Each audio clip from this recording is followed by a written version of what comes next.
Hello everyone, this is Ratnakar Singh. Welcome to Aryan education foundation. आशा करता हूँ आप सभी स्वस्थ होंगे, मस्त होंगे और पढ़ाई में कंप्लीटली व्यस्त होंगे। मैं रत्नाकर सिंह आप सभी का स्वागत करता हूँ एक बार फिर से आपके अपने YouTube channel Aryan education foundation में।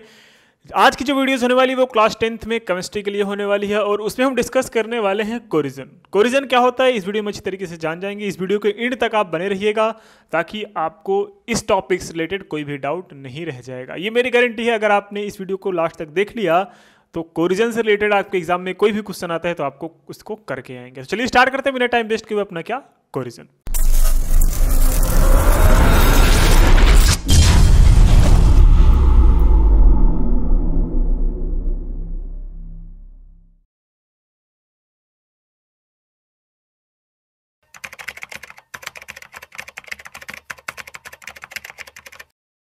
सबसे पहले पढ़ते हैं और समझने की कोशिश करते हैं कि क्या लिखा है कोरिजन में। Corrosion is defined as the slow and steady destruction of metal by the environment. ये क्या है? कोरिजन जो होता है वो स्लो मतलब धीरे धीरे डिस्ट्रक्शन होता है किसी भी मेटल का बाय द एनवायरनमेंट। एनवायरनमेंट के वजह से जो डिस्ट्रक्शन होता है किसी भी मेटल का उसी को बोलते हैं कोरिजन। लाइक अगर आपने आयरन रखा होगा, आप रात को मतलब जब रात को सोने से पहले आप क्या करिए, एक मेटल के बॉडी को जाके बाहर रख के आइए, सुबह देखेंगे उस पर ब्राउन कलर का कुछ लगा रहेगा। आयरन की बात कर रहे हैं हम। और मैं अगर कॉपर की बात करें, कॉपर अगर आप बाहर रख के आओगे तो वहाँ पे उस पर ग्रीन कलर का कुछ दिखेगा। ठीक है, वही है क्या कोरिजन। वो जो उसके ऊपर लेयर बन रही है वो ऑक्सीडाइज्ड हो जा रही है, उसके ऊपर एक लेयर आ जा रही है जिसको बोलते हैं कोरिजन। ठीक है, result in the derotation of the metal compound by means of a chemical reaction with the environment. Corrosion is a simple electrochemical reaction when the surface of iron is connect with moisture and other gases in the atmosphere. An electrochemical reaction occurs. In this, impure iron surface act as the cathode and pure iron act as anode. H2CO3 formed from moisture and CO2 from air acts as electrolyte. The electrochemical reaction are given as follows. जो iron होता है वो क्या करता है, जैसे electrode और cathode की तरह बिहेव करने लगता है तो Fe क्या हो जाता है, Fe टूट जाता है Fe2+ और 2 इलेक्ट्रॉन माइनस में। और ऑक्सीजन जो होता है वो वाटर सेग्रेगेशन करके क्या करा लिया, O2 + 2H2 + 4 इलेक्ट्रॉन और ऐड होकर यहाँ पे क्या हो गया, 4OH हो गया। The Fe2+ ions are oxidized to Fe3+। जो Fe2+ आयन हो वो ऑक्सीडाइज हो गया Fe3+ आयन में। And the Fe3+ ion combined with the OH ions form FeOH का whole thrice. This becomes rust, जो कि बाद में रस्ट बन जाता है ब्राउन कलर का, जिसका फॉर्मूला होता है Fe2O3 डॉट, ये कुछ भी ले लो, 1 2 3 4 5 6 7 8 10 कुछ भी ले सकते हो, H2O, which is the hydrate ferric oxide. क्या है? Hydrated ferric oxide. इसका फार्मूला है हाइड्रेटेड फेरिक ऑक्साइड। कोई दिक्कत? आप बोलोगे नहीं सर, यहां तक कोई दिक्कत नहीं है। अब इसको प्रिवेंट कैसे किया जाता है, क्योंकि ये जो कोरिजन है ये एक तरह से मेटल को खाया जा रहा है। कुछ टाइम बाद मेटल को खा लेगा पूरी तरीके से और हमारा मेटल न रह जाएगा, मेटल ऑक्साइड बन जाएगा, है ना। तो उससे बचने के लिए हम क्या करेंगे, उससे बचने के लिए कुछ प्रोसेसिंग है वो हम कर लेंगे तो हमारा मेटल जो हो जाएगा वो कोरिजन से बच जाएगा। क्या करेंगे, corrosion of a metal is prevented by the not allowing them the comes to contact with moisture. मतलब अगर हम उस मेटल को मॉइस्चर के कांटेक्ट में ना लाएं तो हमारा जो मेटल होगा वो कोराइड नहीं होगा, फिर कोरिजन उसका नहीं होगा। तो उसके लिए हम क्या करेंगे, by coating with paints, paint से कर देंगे। देखो जो घर में रेलिंग लगी होती है उसको हम पेंट करवाते हैं। क्यों पेंट करवाते हैं? क्योंकि जब रेलिंग मॉइस्चर के कांटेक्ट में आएगा तो उसका कोरिजन हो जाएगा, कुछ टाइम बाद रेलिंग आपकी जर्जर हो जाएगी, टूट जाएगी। इसलिए वहाँ पे हम इसको पेंट करते हैं ताकि वो इन्वायरमेंट के अटैच में ना आ जाए, इन्वायरमेंट के कॉन्टैक्ट में ना आ जाए और उसका कोरिजन रुक जाए, और मॉइस्चर के कॉन्टैक्ट में ना आए और उसका कोरिजन रुक जाए। या फिर by coating with oil and grease, जो आयरन के जो इक्विपमेंट होते हैं, फिर देखोगे आप मैकेनिक के यहाँ जो आयरन के होते हैं, क्या बोलते हैं उसको, टूल्स होते हैं आयरन के, तो उसके ऊपर ग्रीस लगा होता है या फिर ऑयल लगा होता है और उनकी जो होती है उसमें लाइट बनी रहती है, उसका कोरिजन नहीं हो पाता। क्यों? क्योंकि वो उन्होंने उसके ऊपर ऑयल लगाया है, ग्रीस लगाया है, ताकि वो डायरेक्टली क्या हो सके, डायरेक्टली मॉइस्चर के कॉन्टैक्ट में ना आ सके और हमारा वो जो मेटल्स है वो कोराइड होने से बच सके। आप बोलोगे हाँ सर इतना क्लियर है। By aligning with the other metals, या फिर हम उसको मिक्स करते हैं अदर मेटल के साथ, जैसे alloyed metal is more resistance of the corrosion. Example जैसे स्टेनलेस स्टील आपका हुआ, स्टेनलेस स्टील में सारे मिक्स मेटल होते हैं, वो कम कोराइड होता है अदर देन जैसे लाइक आयरन हुआ, कॉपर हुआ, इन सब के रिस्पेक्ट में जो आपका ये होता है स्टेनलेस स्टील वो कम कोराइड होता है ना। By the processing of galvanization, galvanization क्या होता है एग्जाम में कभी कभी पूछता है कि व्हाट इज द गैल्वनाइजेशन, आप क्या करोगे उस केस में। सर जो गैल्वनाइजेशन होता है उसमें क्या होते हैं, उसमें एक लेयर चढ़ा जाता है, the processing of coating zinc on iron sheets. Iron sheet के ऊपर जिंक का कोट करने के प्रोसेस को बोलते हैं क्या, प्रोसेस को बोलते हैं galvanization. By using electric current, electric current के को यूज करके उसके ऊपर कोट किया जाता है। In this zinc forms of protective layer of zinc carbonate, zinc carbonate का एक प्रोटेक्टिव लेयर बन जाता है on the surface of iron, iron के ऊपर।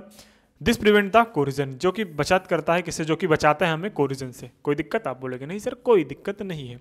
फिर क्या आता है, फिर आता है इलेक्ट्रोप्लेटिंग। इलेक्ट्रोप्लेटिंग क्या है, it is the method of coating one metal with another by passing electric current.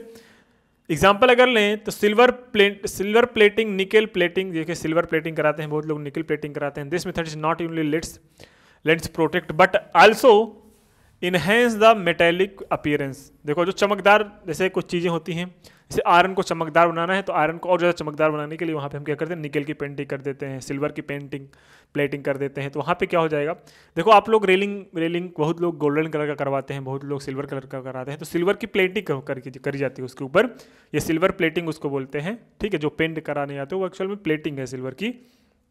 फिर क्या है, सैक्रिफिशियल प्रोटेक्शन, ये क्या है, magnesium is a more reactive than iron when it is coated on the articles made of steel, it sacrifices itself to protect the steel. वो अपने आप को क्या कर देता है, अपने आप को सेक्रीफाइस करके स्टील को बचा लेता है। क्या सेक्रीफाइस करके, ये जो मैग्नीशियम होता है वो, ठीक है। आप बोलोगे यहाँ सर इसमें कोई दिक्कत है ही नहीं है। अब आता है अपना रेंसिडिटी क्या होता है। रेंसिडिटी मतलब, रेंसिडिटी से आप लोग भली भांति परिचित होंगे, अच्छी तरीके से परिचित होंगे, क्योंकि जब घर में खाना खराब हो जाता है, बोलते हो मम्मी ये खाना खराब हो गया, अभी ये अच्छा नहीं लग रहा है, दाल खराब हो गई, दाल खराब हो गया, तो वही बोलते हो मम्मी दाल खराब हो गया, सब्जी खराब हो गई, बोल रहे हो टेस्ट खराब हो गया, ये अच्छा नहीं बना है। मिठाई में क्या हो जाता है, मिठाई में भी जो आपके स्वीट्स आते हैं कभी कभी वो उसके भी टेस्ट खराब लगने लगते हैं, दही भी खराब हो जाए, दूध भी खराब होने लगता है ना, दूध में जब रेंसिडिटी हो जाती है तो फट जाता है, ये सब वगैरह, इस सब चीज़ के बारे में वही रेंसिडिटी, मतलब ऑक्सीजन के अटैच में आने पर कोई भी फूड में क्या हो जाती है, रेंसिडिटी हो जाती है। उसको बचने के लिए हम क्या करते हैं, पैकेट में रखते हैं। जो खुले में भोजन बनता है उसमें भी रेंसिडिटी होती है, लेकिन वो कुछ टाइम बचता है, इसीलिए हमें यही सलाह दी जाती है कि हम खुले में जो भोजन रखा होगा, खुले में जो फूड्स रखे होंगे उसको नहीं खाना चाहिए, मतलब जंक फूड हमें ज़्यादा नहीं खाना, कंज्यूम करना चाहिए, क्योंकि उसमें रेंसिडिटी का थोड़ा क्वांटिटी रहती है रेंसिडिटी का। पढ़ते हैं, समझने की कोशिश करते हैं एक्चुअल में रेंसिडिटी क्या है। When fats and oils oxidise, जब फैट्स एंड ऑयल्स ऑक्सीडाइज, जितने भी दुनिया में सामान बन रहे हैं खाने की चीज़ें, या फिर फैट्स हैं उसमें या फिर ऑयल्स हैं, वो सब जब ऑक्सीजन के अटैच में आते हैं, ऑक्सीजन के संपर्क में आते हैं, ऑक्सीजन के जॉइंट में आते हैं, तो क्या होता है, उनका ऑक्सीडाइजेशन हो जाता है, और ऑक्सीडाइजेशन होने के बाद उसका स्मेल चेंज हो जाता है। जैसे they become rancid and their smell and taste change. Rancidity is the chemical decomposition of fats, oils and other lipids. जो रेंसिडिटी है वो एक डिकम्पोजिशन रिएक्शन है, किसका, फैट्स का, ऑयल्स का एंड लिपिड्स का। ये सब सारे क्या हैं, एंजाइम है। Sorry, there are 3 basic type of rancidity. यहाँ पे 3 टाइप के बेसिक रेंसिडिटी हैं। सबसे पहला हाइड्रोलिटिक रेंसिडिटी, फिर ऑक्सीडेटिव रेंसिडिटी, फिर माइक्रोबियल रेंसिडिटी। सबसे पहले हाइड्रोलिटिक रेंसिडिटी क्या है। Hydrolytic rancidity occurs when water splits fatty acid chain away from the glycerol backbone in glyceride. मतलब क्या क्या हो रहा है, जब वाटर स्प्लिट करा दे किसी फैटी एसिड चेन को, किसमें, जो फॉर्म करा दे ग्लिसरॉल, और किसमें, बैकबोन इन ग्लिसराइड और ग्लिसरॉल में जब वो फैट टूट जाए, किसके वजह से, पानी की वजह से, तो उसको बोलेंगे हाइड्रोलिटिक रेंसिडिटी। ऑक्सीडेटिव रेंसिडिटी क्या होता है, oxidative rancidity occur when the double bond and unsaturated fatty acid react chemically with oxygen. जब ये डबल बॉन्ड्स क्या, फैटी एसिड्स रिएक्ट कर दें किससे, ऑक्सीजन से, तो वहाँ पे क्या होता है, वहाँ पे हो जाता है ऑक्सीडेटिव रेंसिडिटी, मतलब उसका ऑक्सीडाइजेशन हो जा रहा है। फिर आता है माइक्रोबियल रेंसिडिटी। माइक्रोबियल रेंसिडिटी में क्या होता है, माइक्रोबियल रेंसिडिटी माइक्रो ऑर्गेनिज्म जो होते हैं लाइक बैक्टीरिया वगैरह, जैसे दही जमना, वो सब क्या है, यही सब है माइक्रोबियल रेंसिडिटी। उसे माइक्रो, क्योंकि माइक्रो ऑर्गेनिज्म उसमें पार्ट लेते हैं। माइक्रो ऑर्गेनिज्म क्या करते हैं, फैट के स्ट्रक्चर को चेंज कर देते हैं, तो एंजाइम इंक्लूडेड लाइपेज या break down chemical structure in a fat, ये सब सामने लिखा है ना, आराम से इसको आप पढ़ेंगे तो आपको क्लियरिटी मिल जाएगी।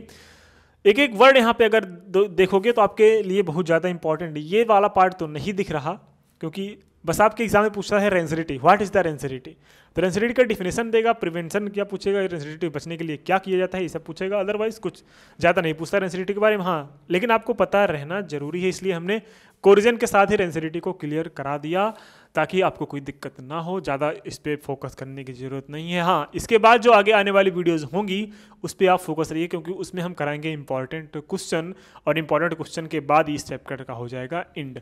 और जो इंपॉर्टेंट क्वेश्चन की जो वीडियो होगी वो थोड़ा लेंदी होगी, थोड़ा उसमें सब्र बनाए रखिएगा, उसमें एक पेशेंस बनाए रखिएगा, क्योंकि जितना ज़्यादा क्वेश्चन करेंगे उतना ज़्यादा आपका एग्जाम में सक्सेस होने की प्रोबेबिलिटी बढ़ जाती है ना। चलो, यहाँ पे क्या लिखा है, in each case of this chemical reaction result in the undesirable outdoors at the flavor, it is the condition produced by aerial oxidation of unsaturated fat present in the food and other products marked by the unpleasant odor and flavor। मतलब test भी change हो जाता है, smell भी change हो जाता है, उनका फ्लेवर भी चेंज हो जाता है रेंसिडिटी के बाद। ठीक है, ये क्या लिखा है, usually substance which prevent oxidation, जो ऑक्सीडेशन से जो बचा ले उसको बोलते हैं antioxidants, are added the food containing fats and oil. ऐसे फूड जो फैट्स कंटेन किए हों, ऑयल कंटेन किए हों, उसमें मिक्स किया जाता है antioxidant agents. Keeping food in airtight containers, जो फूड को रखा जाता है वो उसमें हवा से भरे कंटेनर में रखा जाता है। Helps to slow down oxidation, जो कि ऑक्सीडेशन को कम करते हैं। ठीक है, rancidity can be avoided by किससे किससे, storing food in airtight containers, हवा से भरे हुए कंटेनर में क्या किया जाए, इस फूड को स्टोर किया जाए। स्टोरिंग फूड इन रेफ्रिजरेटर, फूड को किस में रखा जाए, रेफ्रिजरेटर में, उसमें भी ऑक्सीडेशन नहीं होगा। एडिंग एंटीऑक्सीडेंट्स ऐड करके लाइक नाइट्रोजन वगैरह, है ना। Storing food in an environment of nitrogen, देखिए जैसे मैंने बोला नाइट्रोजन क्या है, नाइट्रोजन जो है वो एंटीऑक्सीडेंट्स है, इसलिए अगर हम अपने फूड को किस में स्टोर करें, नाइट्रोजन गैस में अगर रखें तो अपना खाना खाना खराब नहीं होगा। जैसे चिप्स वगैरह की पैकेट आती है उसमें नाइट्रोजन गैस भरा होता है, इसीलिए अपना चिप्स जो है वो पैकेट में होने के बावजूद भी नहीं खराब होता, क्योंकि उसमें एंटीऑक्सीडेंट्स भरे हैं। ठीक है, यहाँ तक क्लियर, आप बोलोगे हाँ सर यहाँ तक क्लियर हो गया। तो वीडियो कैसे लगी इसका रिस्पांस जरूर दिया करिए भाई। अगर वीडियो अच्छी लगी हो तो वीडियो को लाइक, चैनल को सब्सक्राइब जरूर कर दीजिए। और बेहद उनसे रिक्वेस्ट है, उन बच्चों से रिक्वेस्ट है जो बच्चे नए हैं वो चैनल को जरूर सब्सक्राइब करें और अपने दोस्तों के साथ जरूर शेयर करें।